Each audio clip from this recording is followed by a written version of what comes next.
এই যে জামাই গিন্নি চললেন জামাই ষষ্ঠী করতে। বাবা বিয়ে প্রথম জামাই ষষ্ঠী বলে কথা, মিষ্টির ব্যাগ, শাড়ি ফাড়ি ব্যাগে। হ্যাঁ এটা তো মেন অনুষ্ঠান, তো তোমার মায়েরা শোবে। হ্যাঁ তুমি সাইড ক্যারেক্টার, একদমই তাই। ফটো তুলবে? আমি যাব কালকে ভোর 6টায়।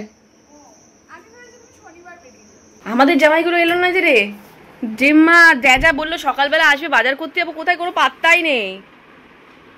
এই 9টার সময় কোনো মাছও পাওয়া যাবে না, কিছুই না, আমাদের প্ল্যান ক্যান্সেল করতে হবে। দেখ, good morning everyone, welcome back to my channel. সকালটা আজকে অন্যরকম হতো, মানে হওয়ার ছিল বাট হয়নি। দিদি ভাইকে বলেছিলাম একটু সকাল সকাল আসতে, তো দিদি ভাই 9:30 বাজছে এখনো আসেনি। আমার যাওয়ার কথা ছিল বাজারে, তো দিদি ভাই আমি একসাথে যাবো, বাট দিদি ভাই আসতে এখন দেরি করেছে, কেউই আসেনি। সেজন্য মিস্টার মুখার্জি গেল, গিয়েও দেখছি ইলিশ মাছ পাওয়া যাচ্ছে না। মানে জামাই ষষ্ঠীর দিনে একটু বেলা করে গেলে কিছুই পাওয়া যাবে না। একে তো চড়া দাম, সেটা পরের ব্যাপার, বাট একটু সকাল সকাল 7:30 8টার মধ্যে গেলে না ভালো মাছ ফাছ সবকিছুই পাওয়া যেত। ঠিক আছে, আমি বললাম যে যা পাও তাই নিয়ে এসো, যদি ইলিশ না পাও, চিংড়ি পাও বা তোপসে পাও, যা পাও এটা নিয়ে এসো। আমরা তো এমনিতে জামাই ষষ্ঠীর নাম দিয়েছি, বাট এবার এটা তো পিওর জামাই ষষ্ঠী না, একটু ভালো খাওয়া দাওয়া করবো। সানডে আছে, ভালো একটা দিন, জামাই ষষ্ঠীর দিন।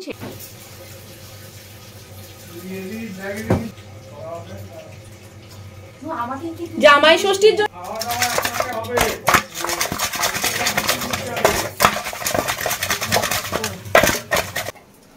ছেড়ে দিলাম।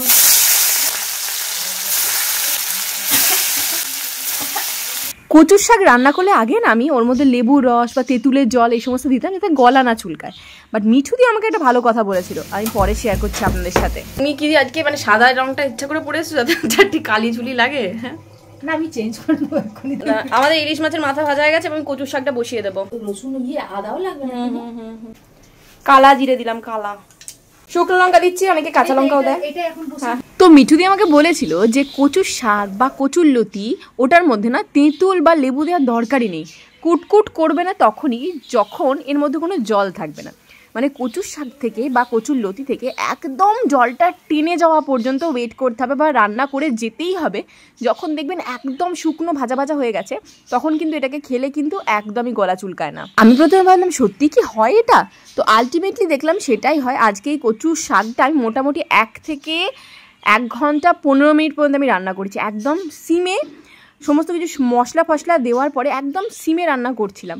আর অনেকটা তেল দিতে হয় কচুর শাকে, না তেল না দিলে কিন্তু খাবার একদম ভালো হয় না। নুন মিষ্টিটা পরিমাণ মতো দিলে অসাধারণ লাগে। তবে হ্যাঁ, কচুর শাক ইলিশ মাছের মাথা দিয়ে একটা অন্যরকম টেস্ট হয়, আবার চিংড়ি মাছ দিয়ে অন্যরকম টেস্ট হয়। দুটোই কিন্তু ডিফারেন্ট, আর দুটোই কিন্তু অনবদ্য। সত্যি কথায় মানে শুধু এটা দিয়ে আমি ভাত খেয়ে নিতে পারবো, আর আমার কিছুই দরকার পড়বে না। বিয়ের ওই 1-2 বছর হয়েছে কলকাতায়, তখন আমি সন্তোষপুর জোড়া ব্রিজে থাকি। তখন আমাদের বাড়িতে একটি রান্নার দিদি ছিলেন, উনি বারবার বলতেন তোমরা কচুর শাক দিয়ে ইলিশ মাছের মাথা দিয়ে খাও না।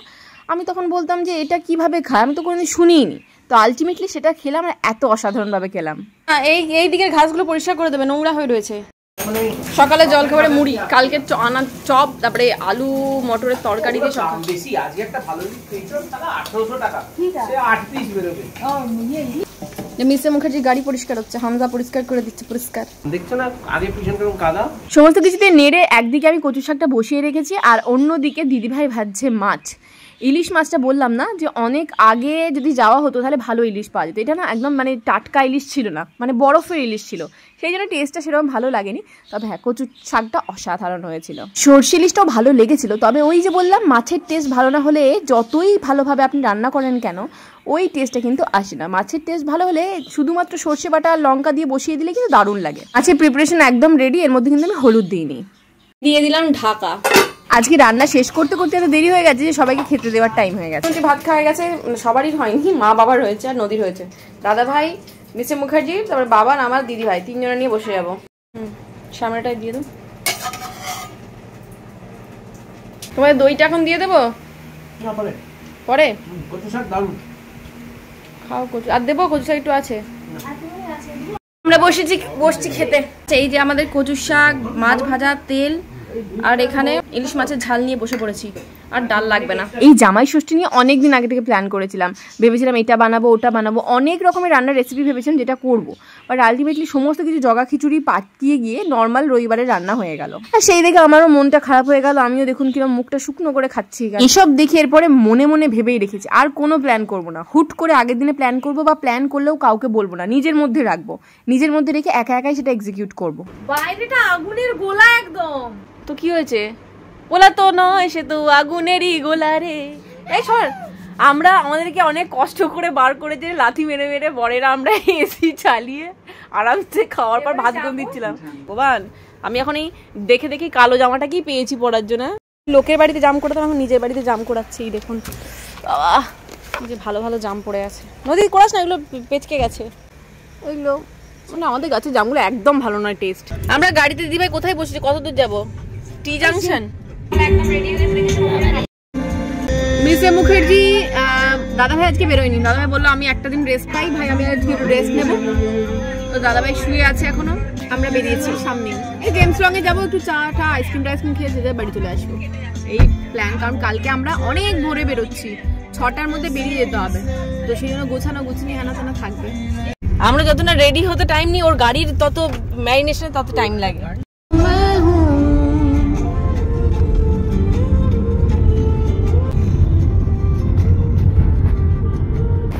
নেমে এত সুন্দর দৃশ্য দেখতে হবে, দেখুন উচ্ছে গাছ কি সুন্দর, দেখেছিস ছোট ছোট উচ্ছে ধরে আছে। বাস্কিন রবিন্সের সামনে এসে তোমাকে উচ্ছে গাছ দেখাচ্ছি, দেখো এটা কত উচ্ছে ধরেছে, ওই দেখো ছোট ছোট, দেখো ছোট ছোট। নদী প্রিন্সেস আইসক্রিম খাচ্ছে, প্রিন্সেসের মুন্ডু দিয়ে ক্রাউন খেয়ে নিয়েছিস প্রিন্সেসের। আমি তো গরিবকে খাবো, তোমাকে কেন খাওয়াবো? ব্রাহ্মণ আমিও নিজে, তুমি একা নও। বদমাইশ খাইয়ে কি হবে, ভালো লোককে খাও, এটা গরিব যারা খেতে পায় না তাদের খাও। আমরা অর্ডার করেছি মেরি বেরি স্ট্রবেরি ওয়াফেল সানডে। ভালো লাগছে। এই যে বাবানের হট চকলেট চলে এসেছে। কি তোমারও দেখি এটা খেতে ইচ্ছে করছে নাকি? বন্ধুর শেষ আইসক্রিম।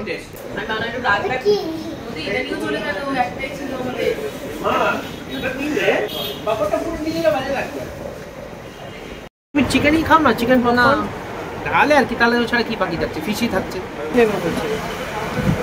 জি ভাই কি নেবে? চিকেন ছাড়া খেয়ে দেখো তো কেমন।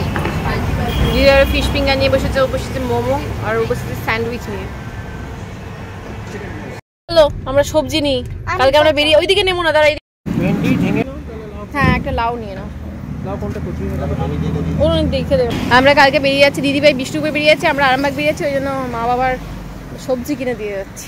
ফেরার পথে যে নতুন স্টাইল বাজারটা খুলেছে ওখানে একটু ঢুকলাম। দিদিভাই বললো একটা ওভার সাইজ টি শার্ট নেবে। দিদিভাই কোনটা পছন্দ হলো? এটা হলো? এখন কিছু নেবো না আমার। এটা জেমার জন্য পছন্দ করেছিস?